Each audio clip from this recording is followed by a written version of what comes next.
Isis in the Nile marshes. Picture a lonely stretch of Nile marshland at dusk, papyrus reeds whispering, water black as ink, and somewhere in that maze a goddess is searching. Not for treasure, not for glory. She's searching for what's been taken from the world itself. A murdered king, a shattered future, and the fragile idea that order can survive betrayal. This is Isis, asset to the ancient Egyptians, one of the most powerful, beloved, and enduring goddesses in the entire mythic world. And if you think her story is just the mother of Horus or wife of Osiris, you're missing what makes her extraordinary. Because Isis isn't the one who swings the biggest weapon. She's the one who refuses to let the story end where the villain wants it to end. Today we're going to follow Isis through grief, magic, and political power, through one of the most famous myths ever told. And we'll see why her name traveled far beyond Egypt, across the Mediterranean, into the temples of Greece and Rome, and into the hearts of people who desperately needed a protector. Who Isis really is. Before we get to the tragedy, we need to understand who Isis is. In Egyptian religion, gods aren't just characters in a story. They're forces, principles that keep the universe functioning. Isis is a goddess of many things, but her core power can be summed up in a single idea.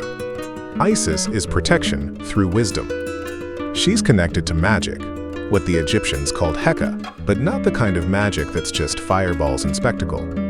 This is magic as knowledge, as authority over reality. It's the ability to speak the right words, perform the right rites, and align yourself with the hidden laws of the cosmos. She's also a goddess of healing, of motherhood, and of kingship. Those sound like separate domains, but in Egypt they weave into one another.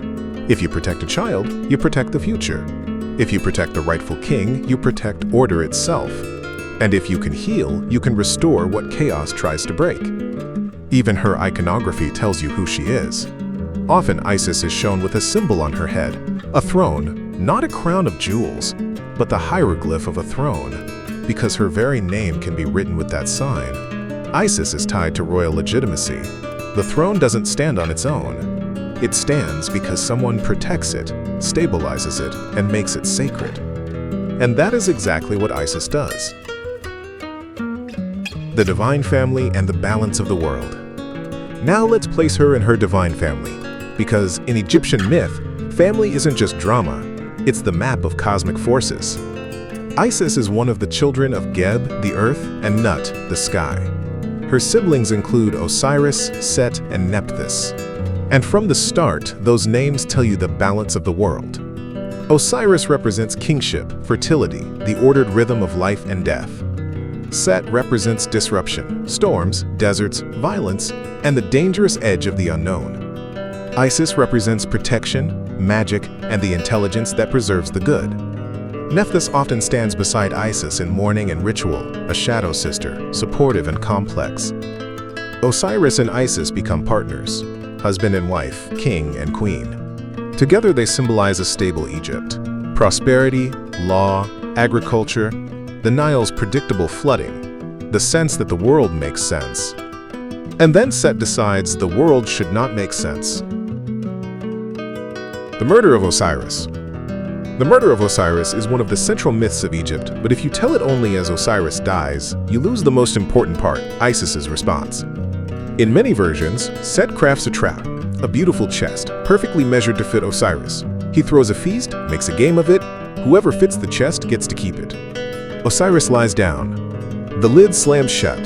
The chest is sealed, and Osiris is taken away, swallowed by the plot, swallowed by betrayal. And in that moment, the story could have ended the way so many myths end. The good king is dead, the villain wins, the land falls into ruin. But Isis does not allow closure. She becomes something like a divine detective, a grieving widow, and a determined strategist all at once. She searches, she asks, she listens, she crosses boundaries. There's a particular power here that the ancient world respected deeply: endurance. Not flashy heroism, not rage, persistence. Isis follows the trail of the stolen chest across Egypt and beyond, until she finds it, sometimes lodged in a tree, sometimes hidden far away, because in myth, a body isn't just a body. The king's body is the anchor of the kingdom. She retrieves Osiris, And for a moment, you might think the crisis is over. But Set finds out, gathering what chaos scattered. And Set doesn't just kill Osiris once. In some versions, he dismembers the body, cuts it into pieces, and scatters them across the land. This is not simply violence, it's a political act. It's a mythic statement: you will never rebuild what I've broken.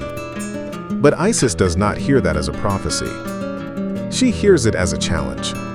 This is where Isis becomes the main character of Egyptian myth. She gathers the scattered pieces, traveling, mourning, searching again, refusing to be driven out by despair. And depending on the version, she is aided by Nephthys, by Anubis, by other divine allies who know that something cosmic is at stake. Because this isn't only about love, it's about order. When Isis reassembles Osiris, what she is doing is more than burial. She's establishing a sacred pattern, the rites of mourning, embalming, and restoration that shape Egyptian funerary practice. She's showing that death is not the final insult. It can be transformed into a gateway. And then comes one of the most striking moments in all of mythology. Isis uses her magic to restore Osiris, not as a permanent return to the living world, but long enough to conceive a child, Horus. This is not just romance. This is resistance. The villain tried to erase the line of succession, to break the future, to make kingship impossible. Isis answers with a future anyway. Osiris becomes Lord of the Dead, the ruler of the underworld, a divine judge, the one who stands behind every hope that a soul might survive. And Horus becomes the heir, the falcon-eyed child who will one day challenge Set. But there's a problem. A child heir is vulnerable, and Set is still out there. Horus hidden in the marshes. So the story shifts from tragedy to survival. Isis takes Horus and hides him in the marshes of the Nile Delta, among papyrus reeds, in secret places where the water and the green growth form a living maze. This imagery is everywhere in Egyptian art. The mother goddess holding the child, the protective wings, the quiet strength. But don't mistake that softness for weakness. In the marshes, Isis is not simply nurturing. She is defending the future with everything she has. And the dangers are not only Set's assassins. Egyptian myths are full of threats that feel natural and intimate. Poisonous creatures, disease, hunger, the hostile world itself. There are stories where Horus is stung by a scorpion, bitten by something venomous, struck down by sudden sickness. And Isis, panicked, furious, desperate, calls out for help, demanding that the gods respond. In many tellings, her authority is so great, her words so commanding, that even the high gods cannot ignore her. She uses spells, she uses sacred names. She forces reality to bend toward healing. This is one of the reasons Isis became a goddess people trusted in daily life. Because while other deities might feel distant, cosmic, royal, terrifying, Isis feels close to pain that ordinary people understand. The fear of losing a child, the helplessness of illness, the need for protection. She is divine power applied to human crisis. And so, in the marshes, Isis becomes the archetype of the protective mother, but also something more, the guardian of rightful rule. Horus must live, because if Horus dies, Set's chaos becomes permanent. The fight for the throne. And that brings us to the conflict at the heart of the myth, the battle over who has the right to rule. When Horus grows, he challenges Set. Their conflict is not a single duel. It's a long cosmic dispute, fought with violence, trials, arguments, and divine councils. But notice something. In many versions of the story, Isis is not a passive spectator. She advises Horus, she protects him, she uses cunning. Sometimes she tries negotiation. Sometimes she tries deception. Sometimes she pushes forward with pure will. Because Isis understands that kingship is not just about strength. It's about legitimacy. And legitimacy in Egypt is sacred.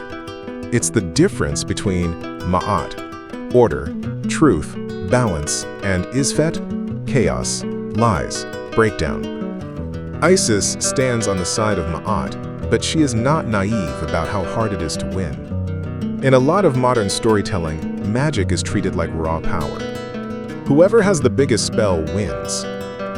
But that's not what Isis represents. Isis's magic is intelligent. It's political. It's strategic. It's the ability to know what matters and to protect it at any cost.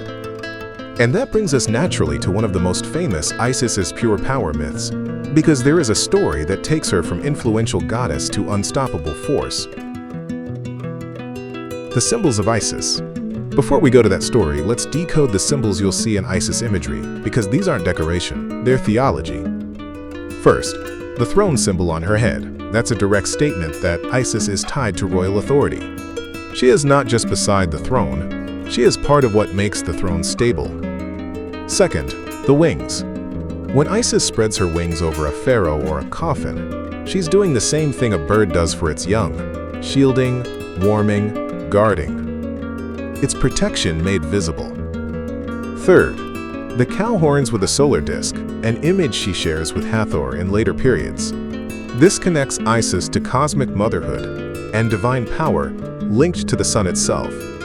It's not saying Isis became Hathor in a simple way, but that their identities and symbols could blend as worship evolved. And finally, the knot of Isis, sometimes called the Tayet. It looks like a stylized cloth knot, and it's associated with protection, especially protective amulets. It's like a visual promise, I bind you to safety. So when you see Isis in art, you're not just seeing a goddess. You're seeing a system, authority, protection, life, and restoration. Now let's return to Isis's magic, because at some point, the myth tradition gives her a moment that feels almost like a secret origin story for ultimate authority. The secret name of Ra. There's a famous myth where the sun god, often Ra, is aging. His power remains immense, but time touches even him. And Isis, who wants to secure protection for her son and ensure lasting authority, decides she needs something more than respect. She needs Ra's secret name. In many mythic systems, a true name isn't just a label, it's a key. If you know the true name of a being, you can command it, influence it, or at least understand its deepest nature. So Isis does something bold. She creates a serpent, sometimes from Ra's spittle and earth, sometimes by crafted magic, and the serpent bites him. Ra, the great sun, suffers. None of the gods can fully heal him. Isis steps forward and says, essentially, I can cure you if you tell me your secret name. Ra hesitates, because that name is the core of his authority. But the pain forces him. He reveals it, at least in some form, and Isis gains something incredible, not a weapon, but knowledge that changes her status forever. Then she heals him. Think about what this story is teaching. Isis isn't portrayed as a thief. She is portrayed as someone who understands that the universe runs on hidden rules, and she is determined to learn them so she can protect what she loves and secure the future. This is Isis at her most iconic, power through understanding. Refusing chaos. And now, with that deeper authority, Isis is more than a grieving queen or protective mother. She becomes a model for what it means to resist chaos itself. Because Set's violence didn't only kill Osiris, it threatened the structure of reality. Isis answers by transforming death into the foundation of the afterlife, by turning a murdered king into a ruler of eternity, and by raising a child who becomes the living symbol of rightful rule. And that's why Isis isn't only important in the Osiris story. She becomes important for everyone. She is the goddess you pray to when your life feels vulnerable, when sickness strikes, when you need protection, when you need justice, when you need the future to exist. Why modern retellings miss Isis? Here's something worth noting. In modern pop culture, Isis often gets flattened into a single role: mother goddess, wife of Osiris, Egyptian magic lady.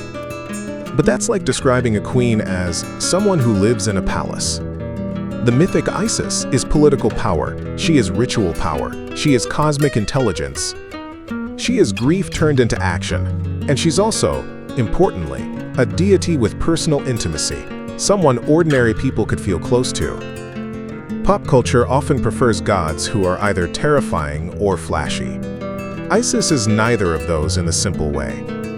She is something more dangerous to chaos. She is consistent. She is strategic. She is hard to defeat because she doesn't rely on a single victory. She keeps rebuilding.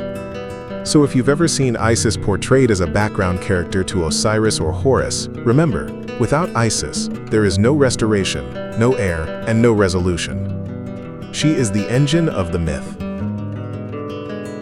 Isis beyond Egypt. Now, how does a goddess rooted so deeply in Egyptian royal theology become a goddess adored across the Mediterranean? Part of the answer is that Isis is adaptable. In the Greek and Roman world, people encountered Isis not just as a foreign deity, but as someone who could fit into broader spiritual needs. She becomes a protector of sailors, a guardian of cities, a healer, a savior figure for people who wanted personal divine help. Egyptian religion already had a strong tradition of protective magic and personal devotion, especially in later periods. And Isis embodies that perfectly. She feels like a goddess who listens. And her story, loss, search, restoration, the promise of life beyond death, speaks a universal language. To someone living far from Egypt, the names might change, the statues might look a bit different, and the temples might be built in new styles, but the emotional core remains the same. Isis is the divine answer to helplessness. If Osiris shows that death happens, Isis shows that death can be transformed.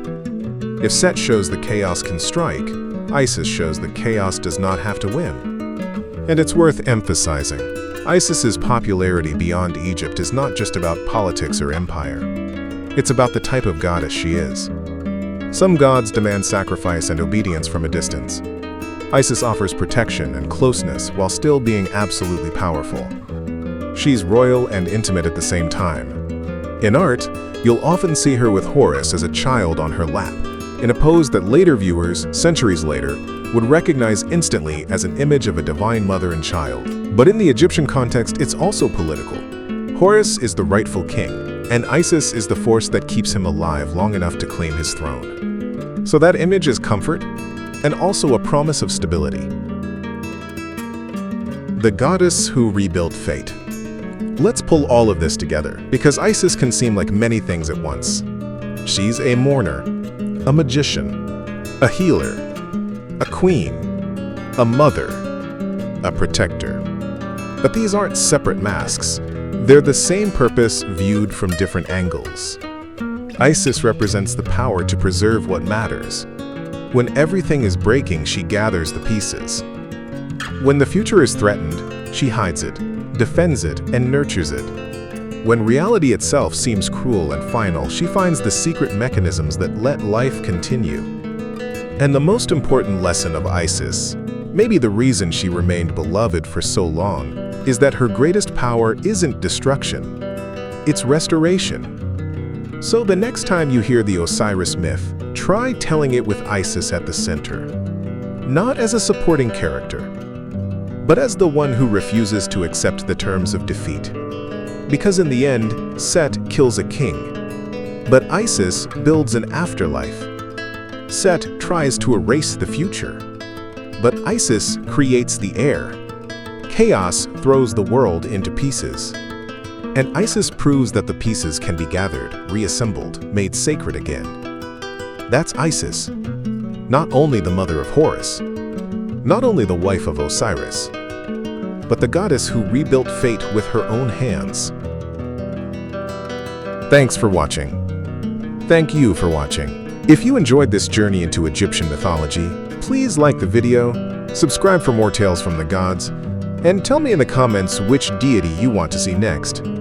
Your support helps the Temple of Tales grow, and I'll see you in the next story.